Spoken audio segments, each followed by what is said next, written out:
Hello guys, if you are interested in learning how to draft and cut these beautiful shirts from start to finish, definitely stick around because I'm going to be sharing with you how to draft and cut this beautiful shirt from start to finish.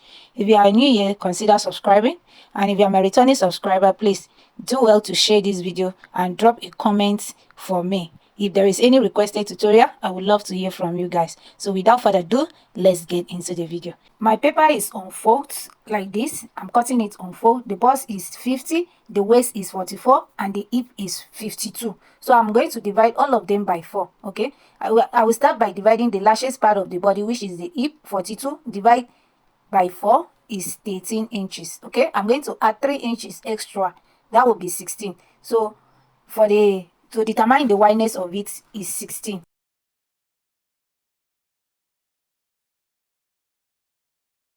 So placing my tape this way on fold, I have more than 16, which is perfect. I'm going to start drafting. Okay, for the length of the shades is not up to, I will be adding extra one. I will be adding extra 1.5 inch at the bottom to complete my measurement. Okay, so from the shoulder line, I'm marking a bust point.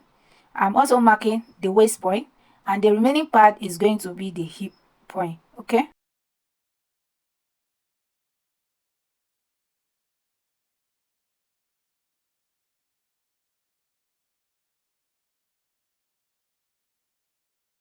This is the bust line, the waist line, and the remaining part will be the hip line. Okay, and guys, at this point my camera skipped it. I'm going to explain. I did not actually get the line. Like I said, I'm going to add extra 1.5 inch at the bottom. For the width of the neckline, I'm making use of 3 inches. For the depth of the back neckline, I make use of 1.5, and I connect it like so. At this shoulder line, I'm inputting half of our shoulder measurement.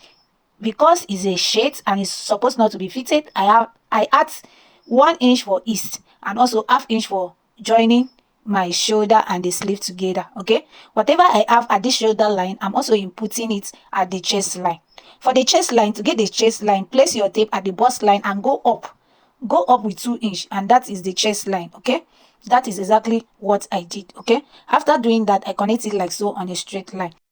I also slope my shoulder with 1/2 inch, and I will connect it back to the width of the neckline.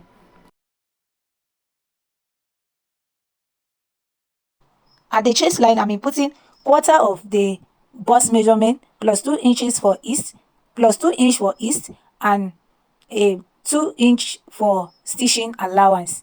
At the waistline, I'm also inputting quarter of our waist measurement plus 2 inch for east and 2 inch for sewing allowance. At the hem line, I'm also inputting quarter of the hip measurement plus 2 inch and for east and 2 inch for sewing allowance.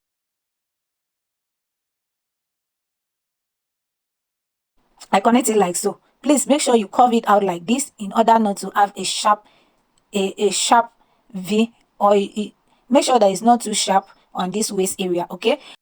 For the sewing allowance, I later decide to reduce the sewing allowance to 1.5 inch. So I'm taking away half inch at the sides. Okay.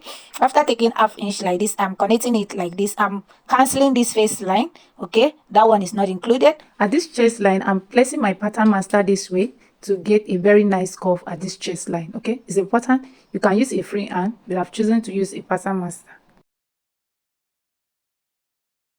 And after curving it out, we are going to go to the hem line and take away, go up. At the hem line, I'm going up with 1.5 inch, and I curve it out like so. It's a shade. It's supposed not to be too sharp at the edge, and after that, I'm cutting it out. So I've decided to even highlight the way my normal measurement stop, and this one I'm marking is the sewing allowance. So sewing allowance is 1.5 inch. Also, the east allowance is 1.5 inch. In total, is 3 inch.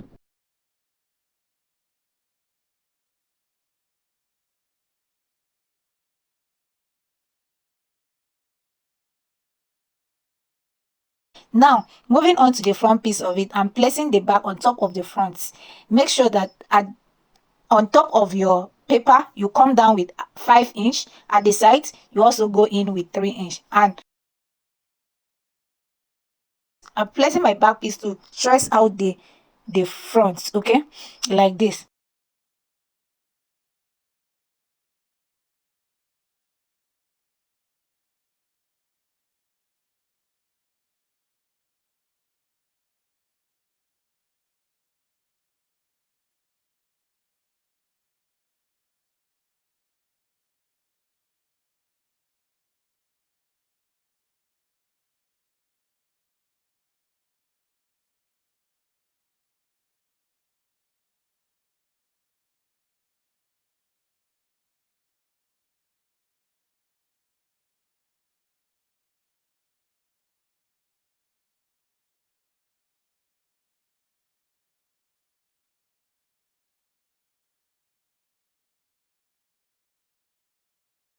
At the center front, I'm going out with 1 inch, okay, 1 inch from the neck area to the bottom. So this is a space for my button. I'm going to label it out.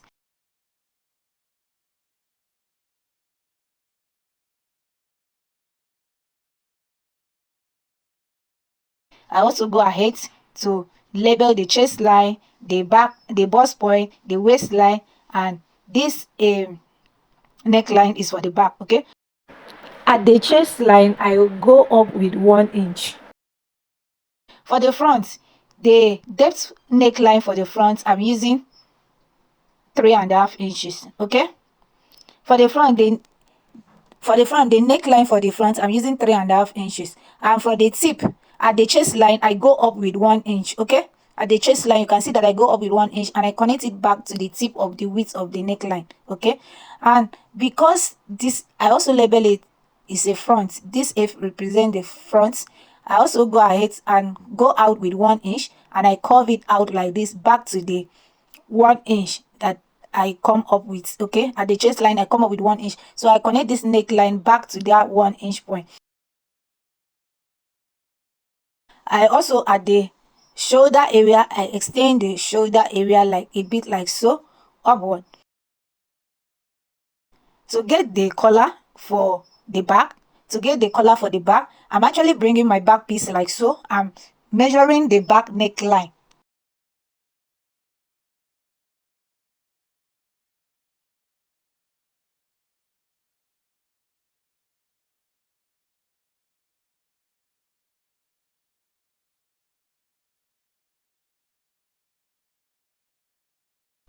After measuring the back neckline, I'm going to input it on this point, on this front piece, at this point like so, okay.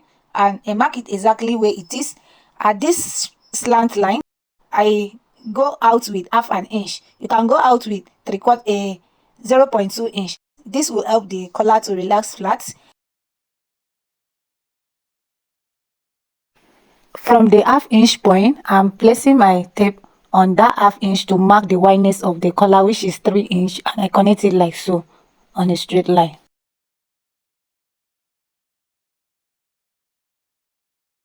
From this point, from the front neck line, I go up again with 1 inch. You can decide to curve this part, but I'm going to give it a sharp triangle, okay. Because the style I'm trying to recreate, this part is a triangle, it's not curved. But if you want to make it curve, use the curviest part of your ruler to curve it out.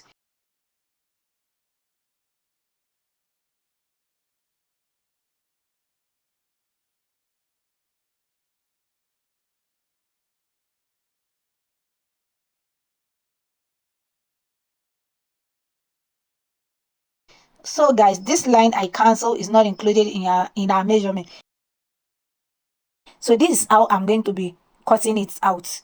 Just following a pay attention to the way I cut, and you're going to see how to cut it out. It's very simple.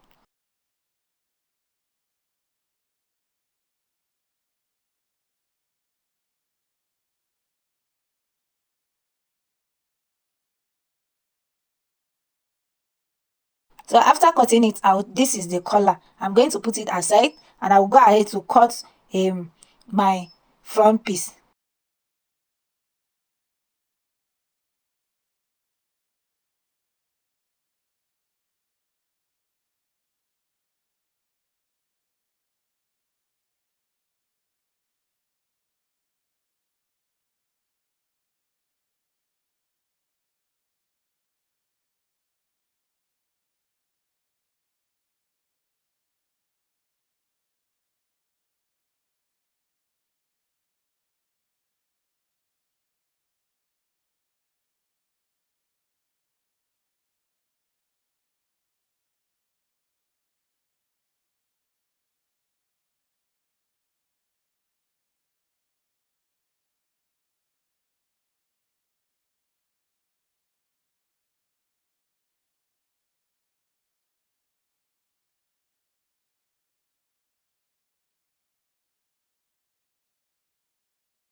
We are moving on to the back piece now. For the back piece, we are actually going to trace out this measurement on the other side of our back piece.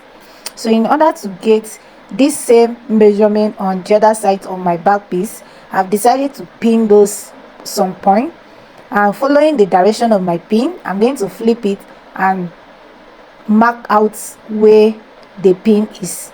So by so doing, I'm going to get this same measurement so that it will guide us when we are going to slit it.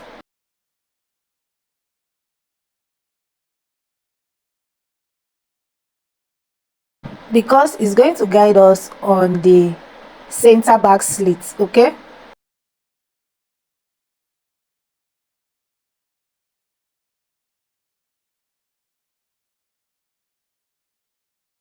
after getting the exact measurement on the remaining side of my back piece, I mark 7 inches. From the hem line, I mark 7 inches. You can mark 6, and from the center piece, I mark 5 inches. And moving on to the hem line of it, I mark 3 inches. I'm going to connect these 3 points together. Just pay attention to what I'm doing and you're going to get it right. So I'm connecting these 3 points together.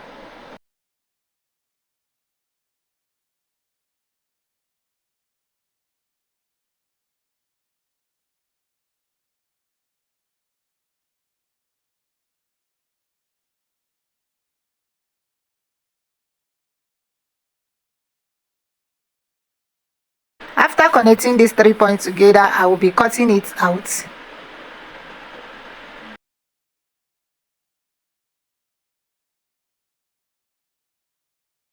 So this part is no more useful. I'm also cutting out the yoke for the back. Yeah, I label it the back yoke because we are cutting it out separately. We are cutting it out separately from the back piece. For this back piece, I'm going to cut 2 of it. Before this time, I've already cut both the front and the back piece. I'm going to show you. Just hold on in a minute. So at this point, I just decide I should illustrate on how to cut a basic sleeve for the sake of the beginners among us. I first of all mark the length of the sleeve, and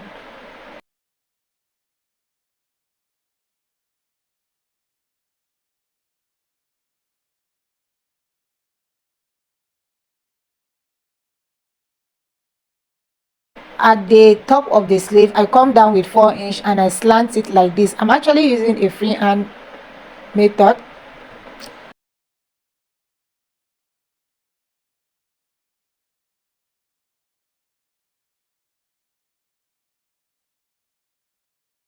So at this armhole area, I'm going to input half of our armhole plus ease allowance and sewing allowance.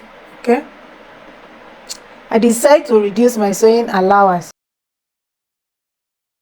At the hem line, I'm inputting around sleeve measurement plus ease allowance and sewing allowance. So I'm going to connect these points together and cut it out.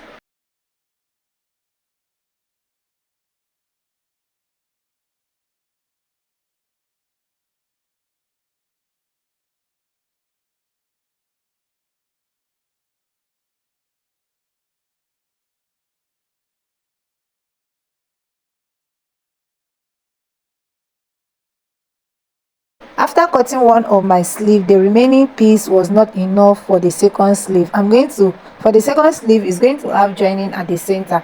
So I'm tracing out every other shape. Then at the center of it, I leave ½ inch like this. So I'm going to use this second piece to cut another of my sleeve. And I'm going to make sure that it's right side facing. I will cut exactly what I have.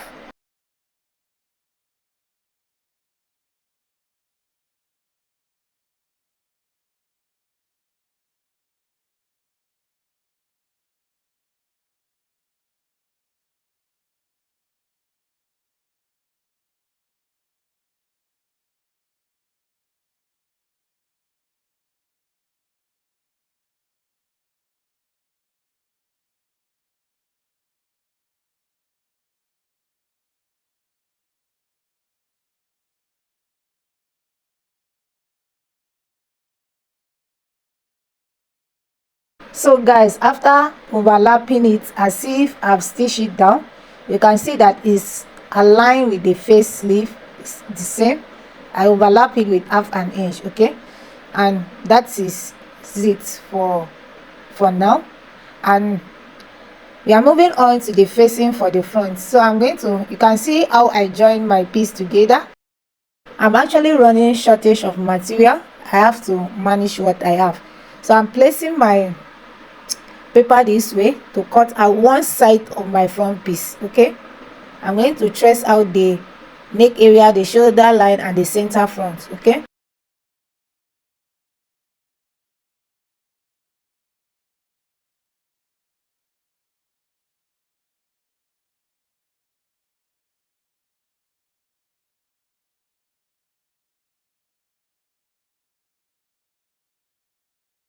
and from the neck area I'm marking 4 inch like this.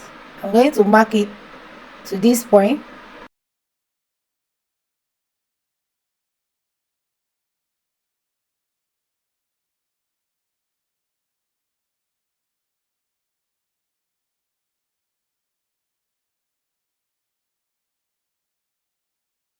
So go ahead and mark your 4 inch from the neck area to the aim line of the facing. For the facing is actually very short, so I'm going to join up to get the length of the facing.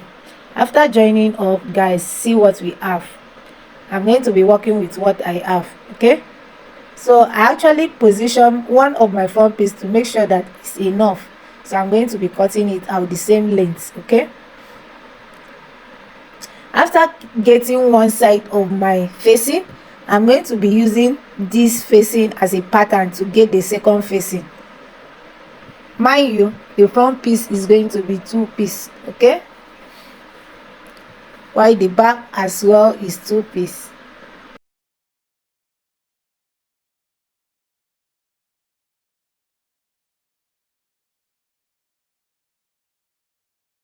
For the center front, at the aim line, I've added 1.5 inch for folding allowance. At the center, I add ½ inch. At the shoulder, I leave it the way it is because we slanted it with ½ inch, so there's no need to add sewing allowance. So it is only at the center and the aim line that I add sewing allowance. For the collar, I cut it on fold and I add ½ inch all round. And these are the back piece. For the downside of it, I also add 1.5 inch for folding allowance. For the center back, I add 1 inch for folding allowance, while at the top of it I add ½ inch for joining the yoke and the main piece together. For the yoke, for the lower part of it, you can see that I add ½ inch. I'll see you all in the sewing part of this tutorial. Bye.